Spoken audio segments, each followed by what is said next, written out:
Raptors snapped their 3-game losing streak with a decisive win in Sacramento. 108-89 is your final. I'm Randy Urban, and this is Raptors Night Cap. Tonight, we're joined by Paul Jones, Sherman Hamilton, and Jack Armstrong. Guys, it's good to get a win, but before we get into the nuts and bolts of this game, Jack, what did you notice just about the overall demeanor of the team tonight? Well, I think it started with the great performance of Pascal Siakam. And when your best guy is playing at a really high level, it becomes obviously contagious. Number two, I thought their defense was just awesome.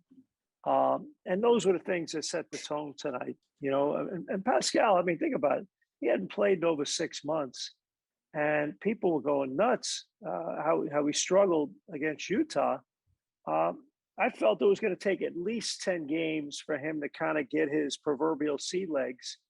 And he might have a game or two coming up that he still struggles in. But I think eventually he'll settle into a level of consistency. But tonight I thought he set a great tone. And again, I thought the defense was terrific. Jones, you just felt like they wanted it more than Sacramento tonight. Yeah, they did. Look, the Raptors are now 3-1 on the second night of back-to-backs, and that says something about your mentality playing on that second night and not letting your legs get heavy. You notice when they made the big push, Randy, it was at the start of the third quarter. They did a nice job in the second quarter to wrestle the lead away, but they blew it open in the third quarter, and that's the time usually on a back-to-back when your legs go. And there was a determination, a resiliency about them tonight. And to Jack's point, I thought Pascal set the tone. He was almost tunnel visioned with his attempt to be aggressive. Like he was taking the ball to the goal. Everything was done with force and definition and urgency. So I thought he set the real tone. And yeah, Randy, that's what would make it look like they wanted it more than Sacramento tonight. Sure. Let's go a little bit deeper into Pascal's game. Specifically, what did you like from him? I think I like the fact that he showed us everything. It wasn't just a steady dose of one thing. He showed the variety in his game. Early in the game, he was in attack mode. He got into those tight quarters and he was using his footwork to create a little space. He was shooting those floating shots. He knocked down a three. I just thought that his balance in his offensive attack was excellent. And I thought his aggression with consistency really set the tone, as both these guys said. And I think for Pascal, that third quarter was huge. I mean, we talked about leadership to start the game, but how about leadership in the fourth quarter with 13 points, doing a great job being aggressive there as well. So he just played one of those games that now we can look at and say, yeah, Pascal, he's coming back, but we've seen what he can be. We know what he can be, and he has that more left in his tank, and it was good to see. But guys, I just say, that second unit came into the game, and I thought they did a phenomenal job. What's the goal of the second unit? To maintain or raise the level of play. Those guys came into the game, and they had significant impact late first quarter, early second quarter.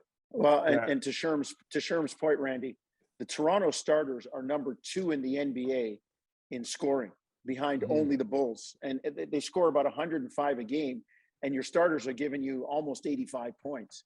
So the bench needs to come forward. And I think some of that, too, is the way the lineup is, guys in and out, injuries, not being able to kind of play together and develop some cohesion. But to Sherm's point, they were really good tonight. And they came into the game and really did a nice job.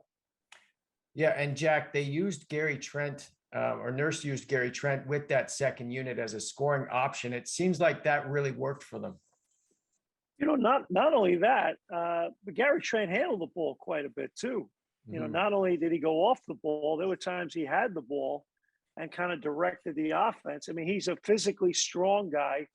I think the one thing that Danton is still growing into is in the half court when you're going 5-on-5 and someone gets up under him, he still doesn't have that strength to be able to get by guys sometimes. Whereas in the open court, he's just remarkable.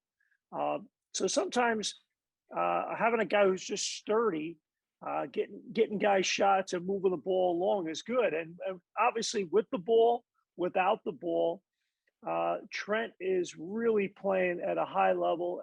And he's playing so hard on the defensive end.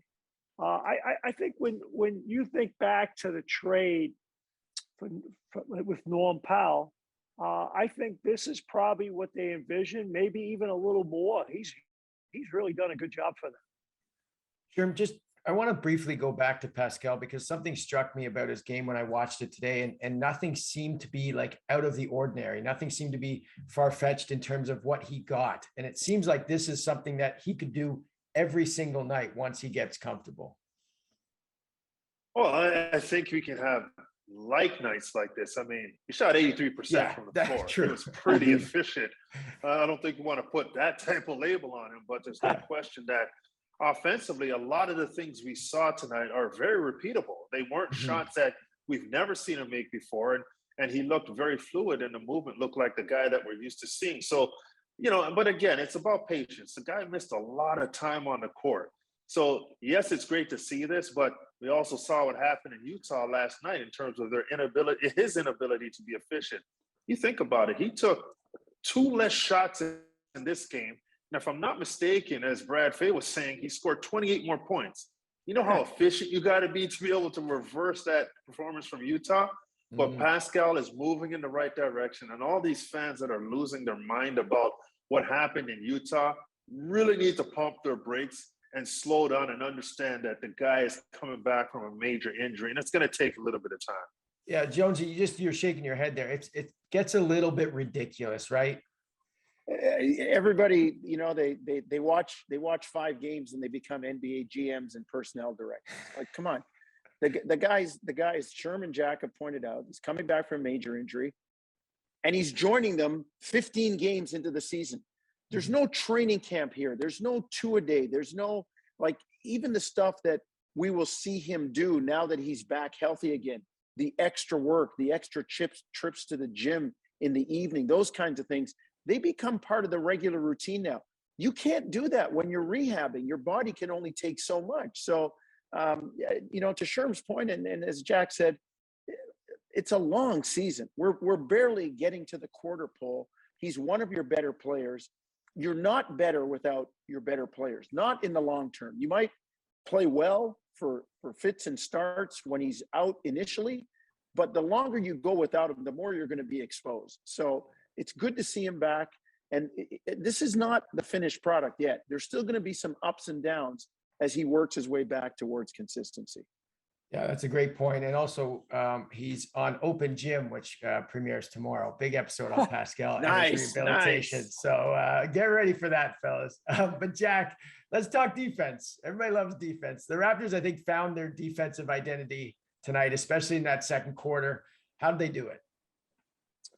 Well, I thought they were incredibly aggressive on the ball on the perimeter. I thought their protection of the paint was really good. Anytime a King player went in there, they were getting harassed.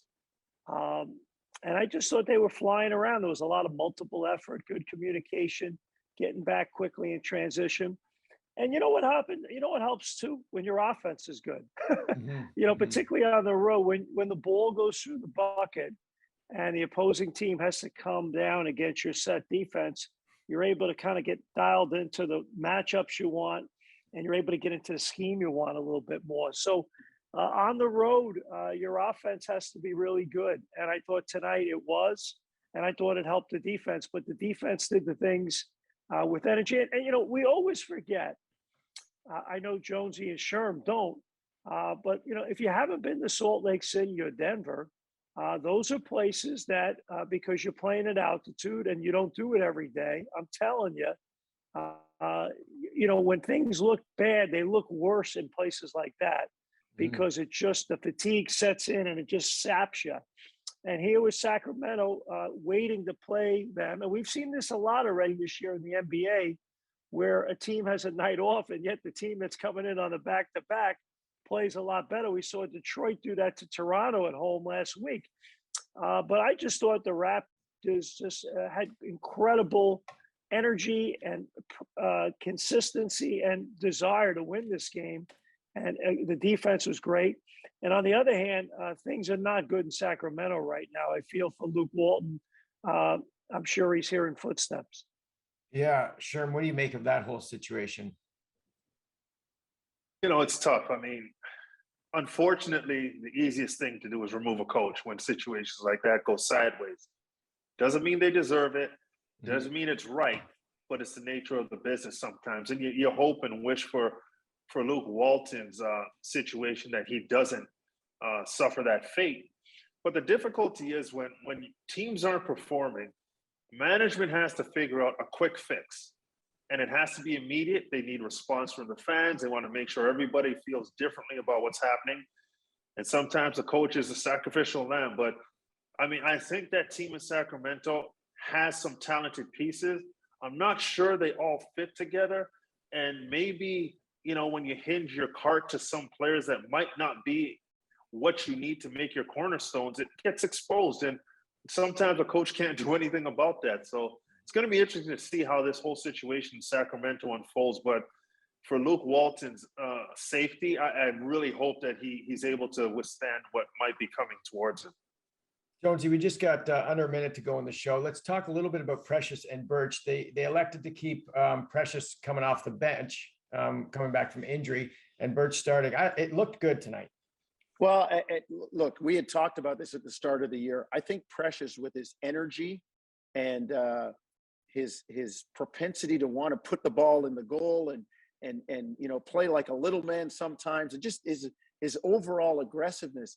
I always thought he was a better fit in the second unit. That's just me though. He played well as a starter, but Kem Birch is a guy, Randy, and we've talked about this. You don't measure his impact with numbers. He was 10 and 9 tonight, almost a double-double, but man, rebounding and keeping balls alive and setting hard screens and boxing out his man so other people can get the rebound.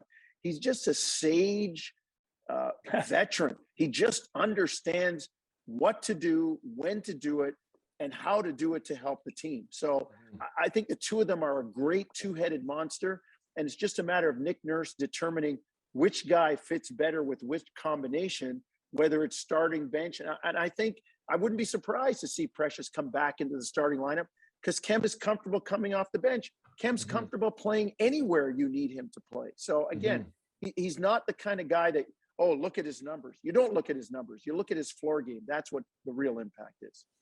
Well, I like this four-headed monster. I appreciate you guys doing this tonight, as always. Next game for the Raptors goes Sunday night in Golden State against the NBA leading Warriors. Tip-off goes at 8:30 p.m. Eastern. We will see Time up tight, man. Time up tight. That's right. See you, fellas.